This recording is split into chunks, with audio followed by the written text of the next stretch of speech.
Assalamualaikum, perkenalin nama aku Nabila Nurul Fikri dari jurusan Data Analis PPKD Jakarta Selatan. Di video kali ini aku mau coba identifikasi aktivitas bisnis dari perusahaan Gojek. Yang pertama, apa sih Gojek itu? Gojek seperti yang kita udah tahu, udah kenal dari lama, itu perusahaan swasta yang nyediain jasa untuk menghadirkan solusi kebutuhan sehari-hari secara online. Pasti banyak dari kita, mungkin hampir semua tuh, udah pernah cobain jasa dari Gojek itu sendiri ataupun kompetitor lainnya. Layanan utama yang difokuskan perusahaan ini adalah, ride hailing, entah itu GoRide, GoCar, terus ada GoFood, ada GoSend, ada GoMart, dan, akhir-akhir ini mereka juga merambah ke, layanan keuangan. Lanjut, kita akan menganalisis kebutuhan datanya. Pertanyaan bisnisnya di sini ada 5, yaitu metode pembayaran apa yang paling sering digunain oleh pelanggan. Tujuan analisisnya untuk metode pembayaran yang paling sering digunakan oleh pelanggan. Biasanya itu bisa dijadiin untuk promo atau promo oleh tim marketing. Pertanyaan bisnis yang kedua, di mana dan kapan saja biasa terjadi lonjakan order? Tujuan analisisnya yaitu kalau misalnya kita tahu lokasi dan jam yang biasa terjadi lonjakan order, kita akan mengarahkan driver ke tempat terjadi lonjakan order tersebut. Dan juga kalau misalnya di sana ada lonjakan order, biasanya kita memanfaatkan fitur search pricing atau tarif dinamis, tidak tergantung pada tarif yang umum. Yang ketiga, siapa aja nih driver unggulan? Tujuan analisisnya mengetahui metrik apa saja yang menjadikan driver tersebut termasuk kategori unggulan, seperti kapan mereka terima orderan, berapa detik secepat apa mereka terima orderan, terus juga berapa banyak cancellation ordernya mereka, berapa rating yang rata-rata rating yang mereka dapatkan ketika menyelesaikan order, dan lain sebagainya. Yang keempat, apakah pemberian promo diskon efektif meningkatkan transaksi? Tujuan analisisnya yaitu mengoptimalkan strategi marketing agar pemberian promo lebih tepat sasaran. Kalau akhir-akhir beberapa tahun ke belakang, e-commerce atau perusahaan ride hailing kan lagi gencar banget ya, bakar-bakar uang, promo gede-gedean. Di situ kita nih harus tahu nih, nggak cuma bakar-bakar uang aja tapi nggak ada hasil. Kita juga harus tahu strategi marketing yang optimal tuh biar promonya lebih tepat sasaran itu gimana, biar nggak cuma orang yang itu doang yang nikmatin promo, seperti itu. Dan yang terakhir, berapa lama waktu tunggu pelanggan dari sejak memesan hingga orderan selesai? Tujuan analisisnya menilai efisiensi waktu order dan meningkatkan kepuasan pelanggan. Oke, lanjut, data-data yang dihasilkan oleh Gojek. Di sini aku identifikasi menjadi 9, yaitu ada waktu, entah itu hari, tanggal, jam, menit, detik, tahun. Yang kedua ada data penumpang. Data penumpang ini bisa nama, jenis kelamin, usia, nomor handphone customer, emailnya customer. Yang ketiga ada data driver, kurang lebih sama, ada nama, jenis kendaraan, warna kendaraan, plat nomor, jenis kelamin, usia, nama si driver, dan lain sebagainya. Keempat ada data resto, ada nama toko, varian masakannya, makanannya itu apa aja, harganya itu berapa, lokasinya di mana. Untuk data mart ada nama tokonya, ada varian barangnya, harganya, lokasinya. Yang keenam ada lokasi, longitude, latitude, negara, provinsi, kota, dan lain sebagainya. Yang ketujuh ada varian makanan atau barang. Varian makanan atau barang ini bisa di breakdown lagi.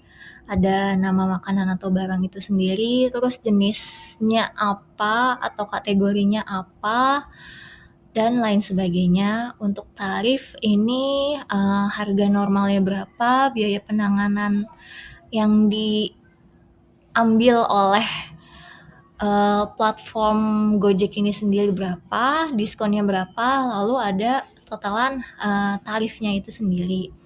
Untuk metode pembayaran biasanya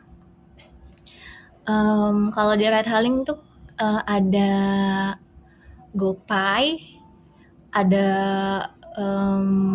link aja, itu biasanya harus connect dulu sama nomor handphone customer-nya itu. Sedangkan untuk bank harus menyocokkan lagi dengan nama, jenis kartu, apakah Visa, Mastercard, GPN, nomor kartu, dan nama dari pemilik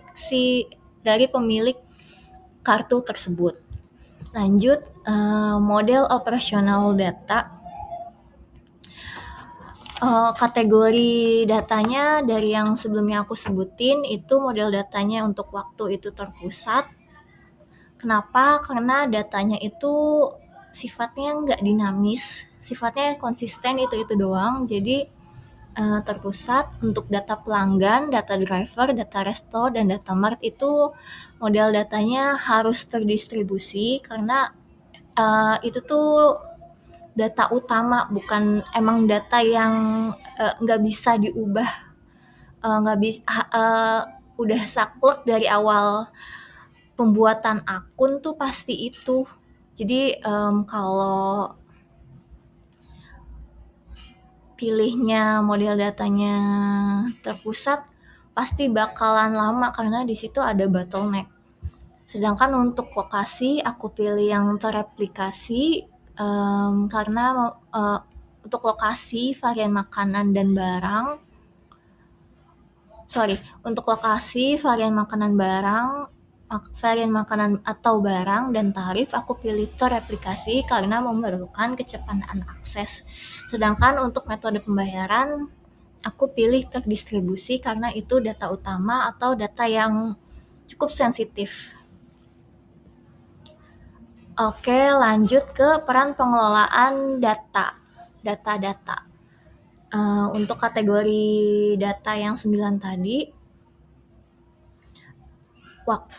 menurut aku data owner-nya ini dimiliki oleh manajer analytics, data steward-nya dimiliki data analis, dan penggunanya ini semua divisi bisa mengelola atau menggunakannya. Untuk data pelanggan, data owner-nya itu yaitu manajer marketing, data steward-nya admin CRM, penggunaannya untuk marketing. Biasanya kalau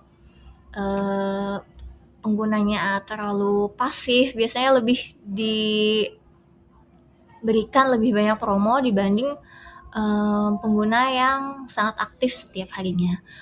Untuk data driver ini dimiliki oleh manajer operasional, data steward-nya DBA, dan penggunaannya operasional.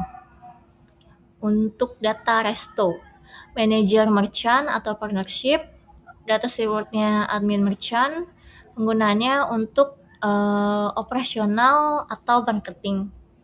Marketing di sini maksudnya bertujuan kalau misalnya resto itu memang baru dibuat ataupun cenderung sepi, biasanya dilakukan promo agar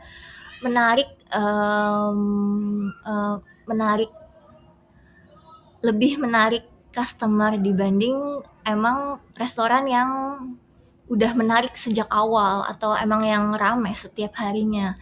Untuk data mart juga Sama seperti data resto, untuk lokasi, data owner-nya manajer analytics, data steward-nya data engineer, penggunaannya untuk driver karena penting banget kan lokasi, se-precise mungkin akan sangat membantu si driver. Untuk varian makanan atau barang, ini data owner-nya manajer merchant atau partnership, data steward-nya admin merchant, dan penggunanya untuk pelanggan itu sendiri, atau untuk resto, atau untuk mart. Tarif data owner-nya ini manager pricing, data steward-nya financial analysis, penggunanya bisa untuk driver, bisa atau operasional, ataupun pelanggan. Sedangkan yang terakhir, metode pembayaran, data owner-nya manager fintech atau partnership dari bank, sedangkan untuk data steward-nya admin payment gateway atau IT security, karena balik lagi untuk metode pembayaran ini sensitif, untuk penggunaannya marketing. Jadi maksudnya kalau banyak dari pelanggan Gojek itu sering menggunakan GoPay, maka bisa diatur strateginya gimana caranya para pengguna GoPay ini bisa mendapatkan promo lebih dibanding metode pembayaran lainnya. Untuk rancangan metadata ini dibagi menjadi 3, metadata struktural. Yang pertama metadata struktural, ini ada nama kolom, tipe data, integer, varchar, timestamp, boolean, dan lain-lain. Dan relasi antar tabel itu sendiri, antara tabel 1 dengan 2, dan lain sebagainya. Untuk metadata deskriptif, ada nama data, deskripsi, kata kunci, kategori data. Dan yang terakhir ada metadata administratif. Tanggal pembuatan, pemilik data, hak akses, siapa sih yang bisa mengakses data itu, mungkin cuma admin database atau juga data engineer, atau juga bisa sampai ke C-level, tapi ya. Dan serta terakhir riwayat perubahan data. Terima kasih untuk attention-nya. Sekian presentasi terhadap identifikasi bisnis Gojek. Sekian.